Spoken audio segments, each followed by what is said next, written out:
I'm in the entertainment, sports, and media group. That's one practice group. There's lots of different practice groups. So within the entertainment, sports, and media group, we come up with our own goals, our own strategy for the year. Maybe we have a couple clients that we've been doing a lot of work with, and maybe a goal is to expand the work we do for that client and do even more, or introduce that client to our litigators to try to help them with their litigation. Or maybe we want to add a new client in that area, or we want to grow our sports business.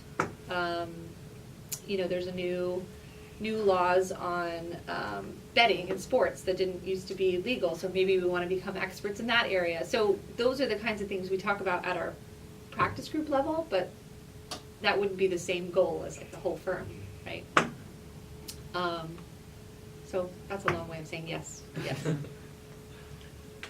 What do you do when someone breaks company policy or department rules? Yeah. So we're an organization that's owned by a bunch of partners, right? Whereas I think a lot of other companies are either owned by shareholders or they're owned by private investors. We're all partners. So it's a group of many partners in different jurisdictions, different geographies, all making decisions together. So if something happens in the office that's really office related, it will come to me, and then I will involve other people at the firm to figure out the right action to take, whatever it is. And we're also lawyers, so we have to be careful about kind of what legal action to take, but also what kind of business action to take. But so kind of depends on what the issue is, but we would get the appropriate people involved. Like if it was a staff member, like let's say somebody in the records department or an assistant or something like that, then I would have my office coordinator who oversees the staff kind of meet with me and figure out what the right steps to take were. If it involved, we'd probably get someone from our HR department, which would be outside of this office because we don't have the head of HR here, and we would get them involved, and we would have phone calls or meetings and discuss what the right steps were. And then probably our general counsel or one of our in-house lawyers to advise on kind of the legal piece. So it depends, but we act quickly. That's the important part, and to not let it sit around. But if you have performance issues from people that you work with, you have to really do like a proper investigation and record the right facts, and so be very thorough. So we have a team of people that all do that. But I would be in the loop. Thank you.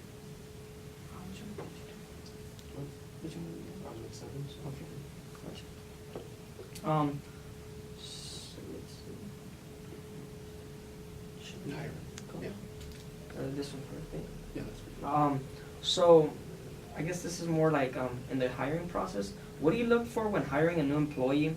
Is their skill set more important than their ability to work with others, or vice versa? So our hiring is for attorneys is different than our hiring for non-attorneys. When we hire attorneys, we typically hire them from law school. So they're, entry, first job, or first legal job. And we go through an on-campus interview process through various law schools, and it's a much more structured process. So we actually hire most of those attorneys through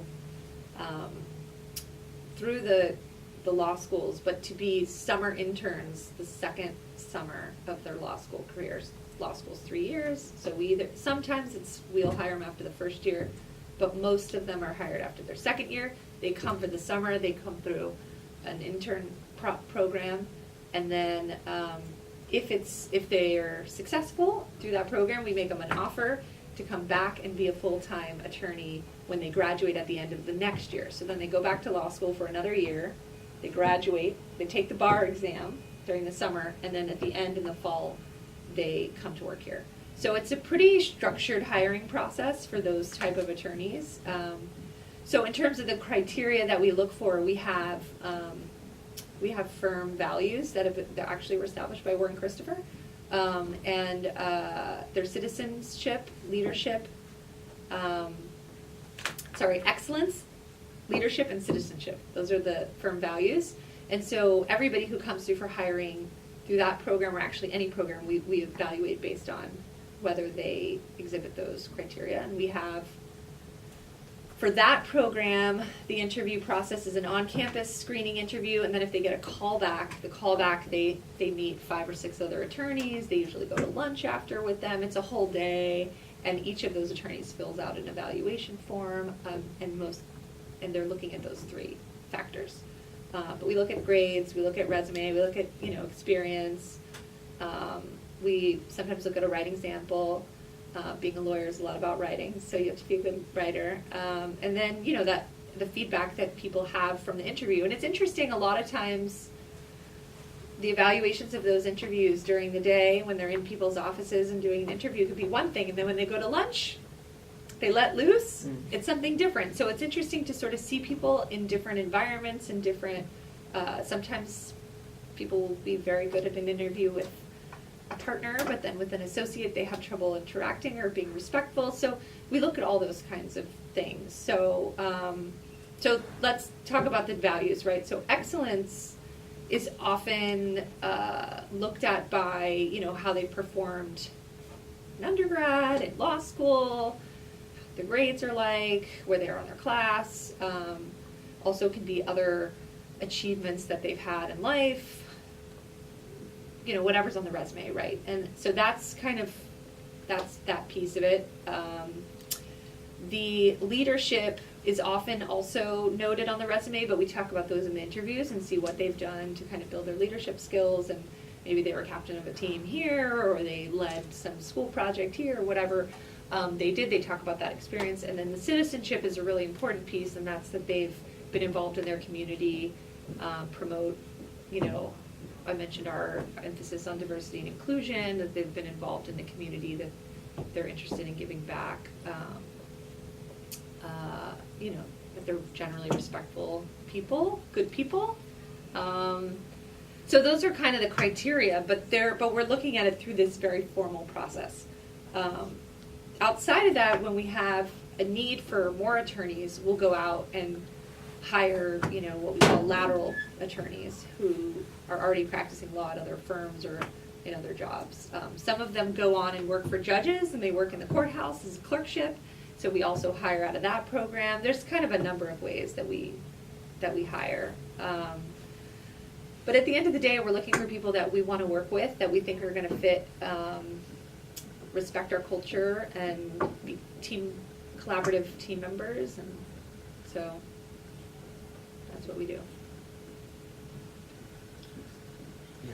I didn't mention also about recruiting. We also have an employment committee in each office, and that's a committee of a mix of different levels of attorneys. So it's not all partners. There's also associates at different levels, people with different background, different experience, different types of law. And so we look at all those reviews that everybody fills out during the process.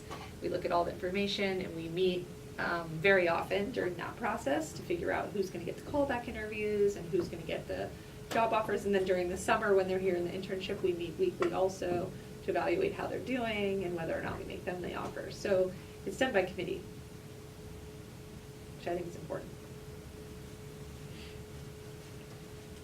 So when you're managing your entire company, Yeah. What is the hardest part? Is it getting them to work? Or? So what is the hardest part? For one aspect of it. Yeah, no, I mean, that's a good question. It's hard.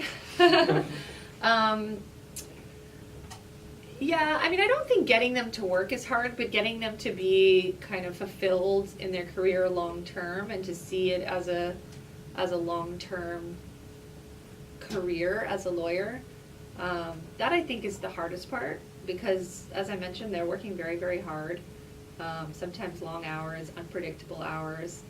And for me, and for most of the partners, all the partners in my office, mentoring and training attorneys to be successful lawyers is a really important part of the job. But when you're busy trying to get things to clients and answer to clients and meet deadlines and do all of that, you know, you don't want to lose focus of the bigger picture of developing people's careers and helping them, guiding them to grow. And so I think that's probably the biggest challenge is making sure that our partners and our even who aren't partners, if you're an associate but maybe you've been an associate for 5 years and there's a new associate coming in their first year, you should be mentoring and helping them grow. So sort of to trickle it down all the way, to keep reminding people to do that, I think is incredibly